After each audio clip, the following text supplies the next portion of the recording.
પરોપકાર પણ કર્યો નથી। હે મારા જીવ, તે જે જે કૃત્યો કરી તે હવે તો આગળ આવી ઊભી છે તેને તું ભોગવ। નિર્મલ પ્રદેશમાં મનુષ્ય, પશુ તથા પક્ષીઓને પાણી પીવા સારું તે કોઈ પણ પ્રકારનું જલાશય બંધાવ્યું નથી।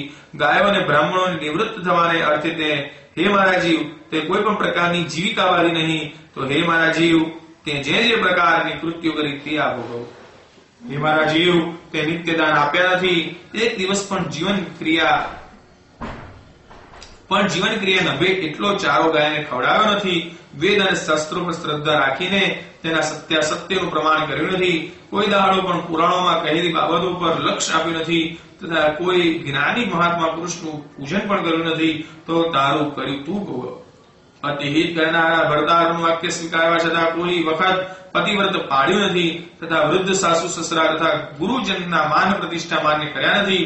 તો હે જીવ, તારું કર્યું તું ભોગવ। હે જીવ, તે ધર્મવૃદ્ધિથી પોતિકા પતિની સેવા કરી નથી। પતિગત થયા પછી તેની પાછળ સતી થવા અને અગ્નિમાં પ્રવેશ કર્યો નથી તથા વૈધવ્ય એટલે કે રંડાપામાં ઇન્દ્રિયોને નિસ્તેજ કરવા સારું વૈધવ્ય ધર્મ પાળવાની તપશ્ચર્યા પણ કરી નથી। તો તારી કરેલી કૃત્યોનું તું આ વખત ભોગવ। માસોપવાસ તથા ચાંદ્રાયણી વ્રત પૂર્ણ કર્યા નથી। મેં મારું શરીર દુર્બલ કર્યું નહીં, તેમ છતાં સકળ દુઃખોનું પાત્ર મૃત એવું આ સ્ત્રી શરીર માત્ર જન્માંતરાજીત દુષ્કર્મોનું યોગ્ય સંપાદન કર્યું। એવા પ્રકારના અતિ વિલાપ તથા સકલ જન્માંતરોનું કર્મનું સ્મરણ કરીને કહેવા લાગ્યો કે હવે મને મનુષ્યનો જન્મ ક્યાંથી પ્રાપ્ત થાય, એમ કહીને આગળ ચાલે છે। 17 દિવસ વાયુ વેગથી સહાયતા રહિત ગમન કરે છે। હે ગરુડ, તે પ્રાણી 18મે દિવસે સૌમ્યપુરીમાં જાય છે। તેથી કારણે એ રમણીય નગરમાં પ્રેતોનો મોટો સમુદાય, પુષ્પભદ્રા નામે નદી તથા એક રમણીય વડનું ઝાડ છે। તે ઠેકાણે એ પ્રાણી જાય એટલે તેને યમદૂતો વિશ્રાંતિ લેવા દે છે। પછી એ પ્રાણી એ ઠેકાણે અતિ દુઃખી થઈને સ્ત્રી પુત્ર અધિક સકલ પરિવારને સંભાળે છે અને ધન પુત્ર મિત્ર વગેરે માટે જે વખત એ તે ઠેકાણે શોક કરે છે તે વખત ત્યાંના પ્રેત તથા યમદૂતો તેને એમ કહે છે કે હે જીવ, જેને માટે તું શોક કરે છે તે તારા મિત્ર પુત્ર ધન ને સ્ત્રી ક્યાં છે? હાલમાં તું પોતિકા કર્મો વડે સંપાદન થયેલા તે ગ્રહણ કરીને આગળ ચાલ। હે જીવ, તું યમોનું બલ જાણતો નથી તથા તારી સાથે ચાલનારા જે અમે છીએ તે અમારું પણ બલ જાણતા નથી। વળી પોતાને યમ યાતના ન થાય એવા કર્મ પણ જાણતો નથી અને આ માર્ગમાં કોઈ પણ પ્રકારનો ક્રમ વિક્રાદી વ્યવહાર નથી, માટે તારે જ અવશ્ય ભોગવવાનું છે। યમ માર્ગ અતિ કઠિન છે એવું નાના બાળકોને પણ માલમ છે, તો એ કદી એ બાળકોને મોઢેથી સાંભળ્યા નથી કે શું? વળી પુરાણોમાં કહેલા વાક્યોને તે બ્રાહ્મણોને મોઢેથી સાંભળ્યા નથી કે શું? એવા પ્રકારના તેને પ્રશ્ન પૂછીને મદગર વડે મારે છે ત્યારે તે નાસવા જાય છે ત્યારે તે પ્રાણીઓ યમદૂતોએ બાંધેલા પાસ વડે ખેંચે છે। તે ઠેકાણે પુત્ર પુત્રાદિક કે પતિપૂર્વક માસિક શ્રાદ્ધાદિક કે જે કાંઈ ક્રિયા કરી હોય તેમાંના પિંડને ભક્ષીને પ્રાણી ત્યાંથી આગળ સૌરીપુરી જવાને ગમન કરે છે। યમ સમાનનું રૂપ ધારણ કરનારો જંગમ નામનો રાજા છે કે જેને જોતા જ એ પ્રાણી ભયભીત થવાથી જરા વિશ્રાંતિ લે છે। એ ઠેકાણે ગયા પછી એની પાછળ જય ત્રિપાશિક શ્રાદ્ધ થયું હોય તેમાંના તન્નોદકનો ઉપભોગ લે છે। પછી તે પ્રાણી સૌરીપુરીમાંથી નીકળીને રસ્તે પડે છે।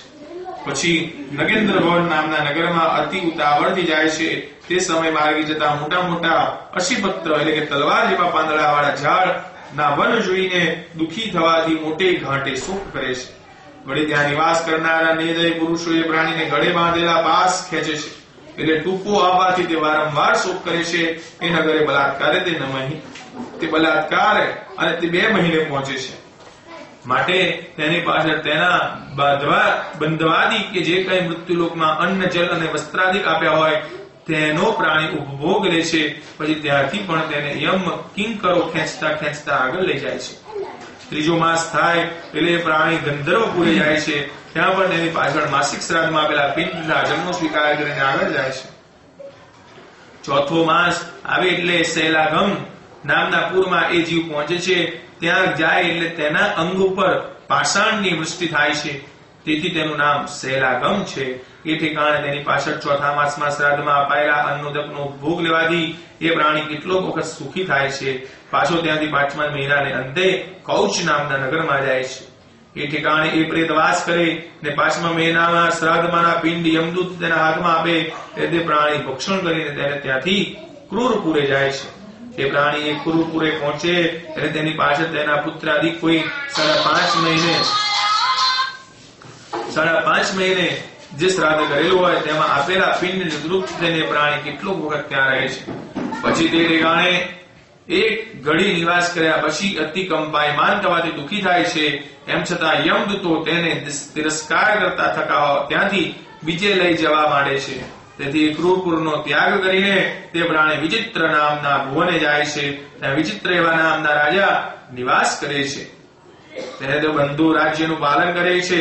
તેનું અદ્ભુત મોટું શરીર જોતા જ એ પ્રાણી ભયથી નાસવા માંડે છે. એવામાં તેની સામે આવીને તરીવાહક નામના કોલી તેને કહે છે કે હે પ્રેત, જે પ્રાણી વેતરણી નદી તરવાની ઈચ્છા કરે છે તેને તારવા સારું અમે વાહન લઈને આવીએ છીએ. જો તારું આ વહાણમાં બેસવા જેટલું પુણ્ય હોય તો તું આ નૌકામાં બેસ. મોટા મોટા તત્વવેતાઓ દાનને વિતરણ કહે છે. એ વેતરણીમાંથી તારનારી નૌકા ગૌદાન કરવાથી પ્રાપ્ત થાય છે, માટે તે નદીને વેતરણી કહે છે. જો તે ગાયનું દાન કર્યું હશે તો નૌકામાં તને પ્રાપ્ત થશે, નહીં તો કદી પણ પ્રાપ્ત થનારી નથી. એ રીતેનું એ સગડાઓનું ભાષણ સાંભળી એ પ્રાણી હાય મારું ભાગ્ય એવા પશ્ચાતાપનું ભાષણ કરે છે. દાનાદિ ન કરનારા પાપી પ્રાણીઓને જોતા જ એ નદી પાણી કાઢવા લાગે છે અને તે જોતા જ પ્રાણી બરકા પાડવા લાગે છે. અને જીવતા દાન ન કર્યાને લીધે એ નદીમાં તે રચી જવું થાય છે. તે પ્રાણીના મોંમાં જેમ ભોંય લોકો માછલીઓમાં મોંમાં લોઢાની અંકોડી ગાળીને લઈ જાય છે, તેમ મોટા મોટા યમદૂતો અંકોડી ગાળીને સામે તીરે લઈ જાય છે. એ ઠેકાણે તે પ્રાણી પોતાની પાછળ થયેલા ષડમાસિક શ્રાદ્ધમાં આપેલા પિંડનું ભોગ લેવા છતાં પણ શ્રુધાથી અતિ પીડિત હોવાથી માર્ગમાં મોટા વિલાપ કરતો થકો ચાલે છે. 7મા માસનો આરંભ થાય એટલે બ્રહ્માપદ નામના પૂરમાં જાય છે.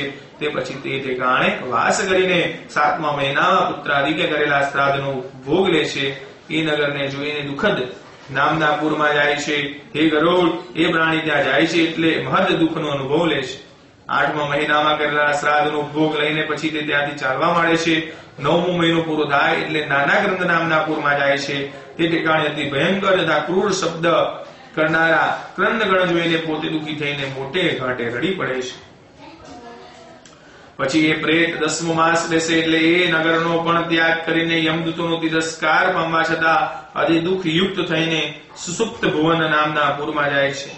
તે ઠેકાણે પિંડ તથા જલનો ભોગ લઈને પણ સુખ પામતો નથી. પછી 11મો મહિનો પૂર્ણ થાય એટલે તે પ્રેતને રૌદ્રપુરમાં લઈ જાય છે. તે ઠેકાણે તેના પુત્રાદિકે આપેલા માસિકનો ભોગ લઈને 11.5 મહિના થાય એટલે પર્યોવર્ષણ નામના નગરમાં લઈ જાય છે, કે જે ઠેકાણે પ્રેતોને દુઃખ દેનારા મેઘવૃષ્ટિ કરે છે. એ ઠેકાણે દુઃખી થઈને વર્ષી નામના શ્રાદ્ધનો ભોગ લે છે. પૂરેપૂરું વર્ષ થાય એટલે ત્યાંથી સ્થિત સિતાઢ્ય નામના નગરમાં પ્રવેશ કરે છે. એ ઠેકાણે બરફ કરતા પણ 16 ઢાળવાળો બરફ પડવા છતાં પણ તે ઠેકાણે ભૂખ અને ઢાળથી પીડિત થવાથી 10 દિશામાં જુએ છે અને કહે છે કે મારા દુઃખનું નિવારણ કરનારો કોઈ મારો બંધુ છે કે? એનું એ રીતનું અતિ ચિંતા ભરેલું ભાષણ સાંભળી તેને યમદૂત કહે છે કે તારું એવું પુણ્ય ક્યાં છે કે કોઈ હોય એ ઠેકાણે વાર્ષિકે પિંડનું ભોગ લઈને ફરીથી ધૈર્ય ધારણ કરે છે. પછી વર્ષ થયા એટલે યમલોકની નજીકમાં જાય છે. ત્યાં બહુ ભીતિ નામના પૂરમાં જઈને 1 હાથ ઊંચાઈનો જે પિંડ થકી ઉત્પન્ન થયેલો દેહ એ પ્રેતનો હોય છે તેનો ત્યાગ કરે છે. પછી વાયુ વગેરે 17 તત્વો વડે ઉત્પન્ન થયેલા લિંગ